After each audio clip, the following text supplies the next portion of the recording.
posibleng may kinalaman sa papalapit na 2028 elections sa mga kilos sa loob ng Senado. Ito ang paniniwala ni dating Senate President Franklin Drilon. Sa panayam ng agenda, sinabi ni Drilon na ang pag-antala sa pagdinig ng impeachment complaint laban kay Vice President Sara Duterte ay maaring may politikal na kalkulasyon dahil malaki raw ang epekto nito sa paparating na 2028 presidential race. Kaya po sa akin,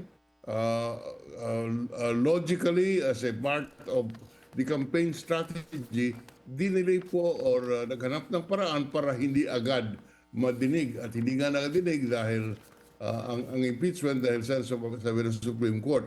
Ngayon po, kung si Senator Soto naman ay nagpahayag na pag dumating yung impeachment complaint sa Senado, agad-agad is-set for hearing. So maliwanag po na ang 2028 ay malaki ang influensya doon po dito sa desisyon kung matutuloy ba ang trial o hindi. Yan ang aking paniwala.